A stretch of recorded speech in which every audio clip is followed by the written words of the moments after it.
Hello everyone, कैसे हैं आप लोग। उम्मीद है अच्छे से होंगे। तो चलिए शुरू करते हैं आज का लर्निंग सेशन। तो लास्ट वीडियो में आपको याद होगा कि हम लोग पढ़ चुके थे एडिट मेन्यू के बारे में, और एडिट मेन्यू में ये सारी चीज़ हमने बहुत अच्छे से डिस्कस किया था। ओके, आज हम लोग पढ़ेंगे इस वीडियो में फॉर्मेट मेन्यू। तो टॉपिक आप लोग लिख लीजिए, मैं यहाँ लिख देता हूँ टॉपिक फॉर्मेट स्पेस मेन्यू। ये हो गया आपका हेडिंग। ओके, तो अगर मुमकिन है तो पेपर पेन में आप ये ज़रूर लिखें, आज का टॉपिक का नाम है फॉर्मेट मेन्यू, ऐसे लिखना। ओके, उसके बाद फॉर्मेट मेन्यू में सबसे पहला टॉपिक है हमारा वर्ड रैप। ओके, यहाँ पे डब्ल्यू साइलेंट होता है, तो पहला टॉपिक लिख लीजिए वर्ड रैप नंबर 1, ऐसे लिखिएगा। ओके, हम बता दे रहे हैं word rap, this is the topic 1। Okay, तो ये समझते हैं वर्ड रैप होता क्या है। तो यहाँ पे आप देखिएगा कि वर्ड रैप में यहाँ पे टिक मारा हुआ है। तो टिक मारा हुआ मतलब हम जो भी लिख पा रहे हैं वो बहुत अच्छे से लिखा रहा है। सपोज दैट ये हमने लिखा स्पेस, कुछ भी हम लिखें स्पेस। ओके, यहाँ पे देखिएगा, तो कुछ भी जब जैसे कि हम नंबर लिख रहे हैं, देखिए। ओके, तो कहने का मतलब ये है कि जो भी चीज़ हम लिख रहे हैं, टाइप कर रहे हैं, वो बहुत अच्छे से काम कर रहा है। ओके, वो क्यों कर रहा है? बिकॉज वर्ड रैप यहाँ पे टिक मारा हुआ है। जैसे हम इसको ऑफ करेंगे तो देखिए क्या चेंजेस आता है। जैसे हम ऑफ करेंगे तो देखिए क्या हुआ, जो भी चीज़ें हमने लिखे थे यहाँ पे देखिए वो दिख नहीं रहा है यहाँ पे। हालांकि यहाँ ऐसे जाएंगे तो दिखेगा, देखिए दिख रहा आपको। जाते जा रहे हैं, जाते जा रहे हैं, ये आपका ख़त्म ही नहीं हो रहा।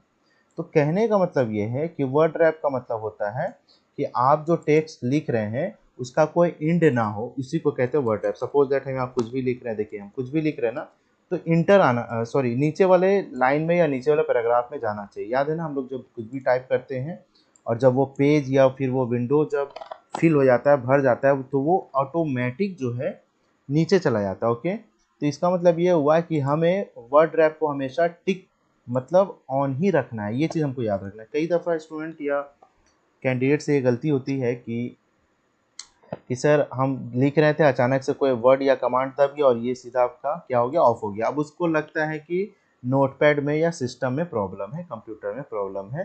तो वो क्या करता है, शट डाउन करके रीस्टार्ट करके फिर ऑन करता है नोटपैड को, वो अच्छा हो जाता है, ठीक हो जाता है। तो उसको लगता है कि अच्छा अच्छा इसमें ही प्रॉब्लम था, बट ऐसा नहीं है। आपको चाहिए कि इस चीज़ को याद रखें कि वर्ड रैप को हमेशा टिक मतलब चेक इन में होना चाहिए, मतलब टिक मार के होना चाहिए। ओके, अगला टॉपिक है नंबर 2 फॉन्ट। ठीक है, नंबर 2 लिख लीजिए टॉपिक फॉन्ट। फॉन्ट में तीन चीज़ हमेशा इंपॉर्टेंट है। जब भी हम फॉन्ट पे क्लिक करेंगे तो तीन चीज़ आपको देखने को मिलेगा। एक तो फॉन्ट स्टाइल या फॉन्ट टाइप भी बोल सकते हैं इसको, या फॉन्ट फैमिली भी कई दफ़ा बोला जाता है। दूसरा है आपको फॉन्ट स्टाइल, तीसरा है आपका फॉन्ट साइज। तो पहले इसको समझते हैं फॉन्ट टाइप के बारे में।